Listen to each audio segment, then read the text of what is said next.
19. Introdução. Vivemos numa época moderna, diz um conhecido locutor de rádio. A comunicação e seus meios nunca estiveram tão desenvolvidos, poderosos e performáticos como na época em que vivemos.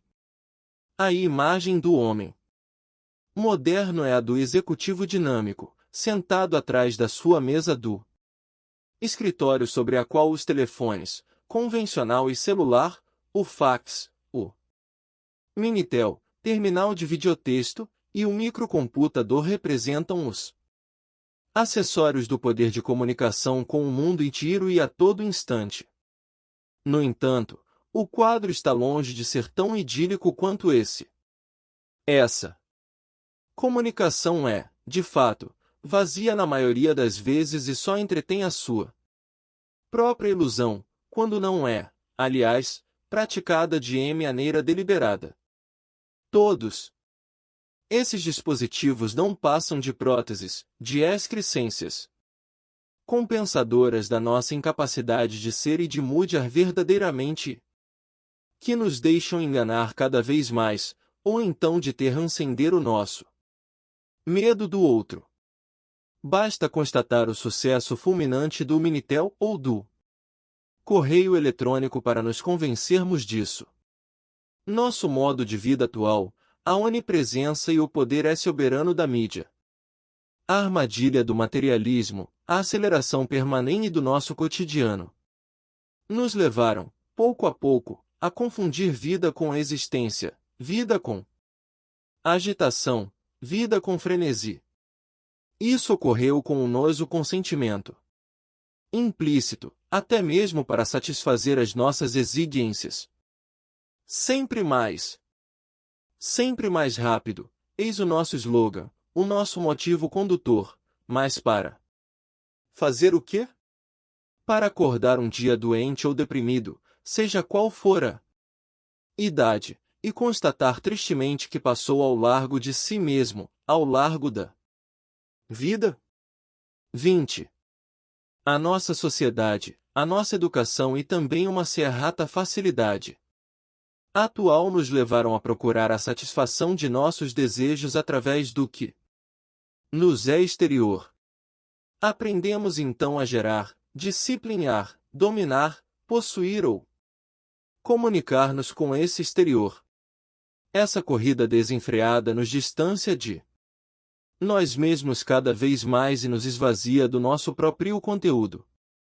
Somente a morte ou a doença nos coloca, por obrigam ou a nossa revelia, novamente diante de nós mesmos.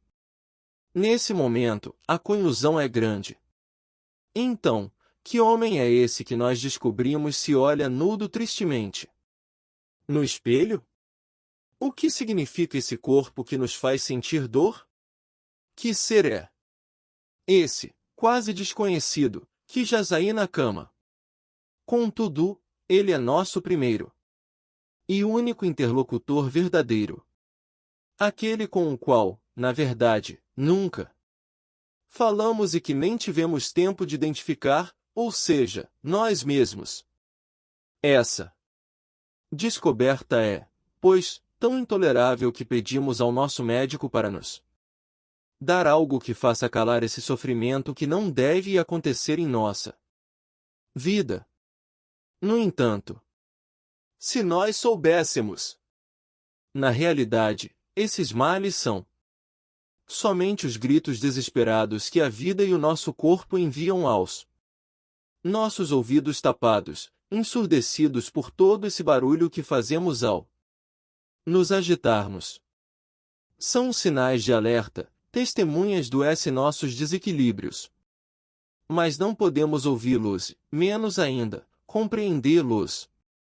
A proposta desta obra é atenuar essa falta, fazendo com que nossos ouvidos se abram. Vamos devolver o ser humano à sua ambiência e à sua globalidade. Vamos estudar as razões e as regras de funcionamento deste jogo extraordinário que é a vida. Vamos, enfim, aprender a identificar e a compreender nossas dores, tensões e sofrimentos, a fim de poder detectar a recepção da mensagem e de fazer o que for necessário para que isso mude. Após inúmeros anos de prática de técnicas energéticas, em particular, de shiatsu, pude constatar até que ponto o corpo de cada um de nós fala, grita mesmo, sobre o que realmente sofrem os dentro de nós mesmos. Nossa realidade profunda, nosso inconsciente, nossa psique, nossa alma, o que cada um escolha, nos falam, nos dizem permanentemente o que vai mal. Mas não escutamos nem ouvimos. Por quê? 21. São dúbias as razões da nossa surdez. Para começar, não somos capazes, ou então não temos vontade, de prestar atenção nas mensagens naturais que nos são enviadas, sonhos, intuições, premonições, sensações físicas, etc.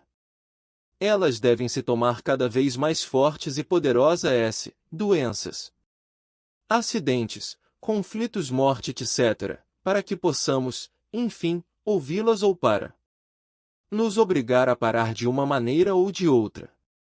A segunda razão é que se não podemos, na maioria das vezes, evitar a dor, como fazer de outra maneira, não sabemos decodificá-la, lê-la.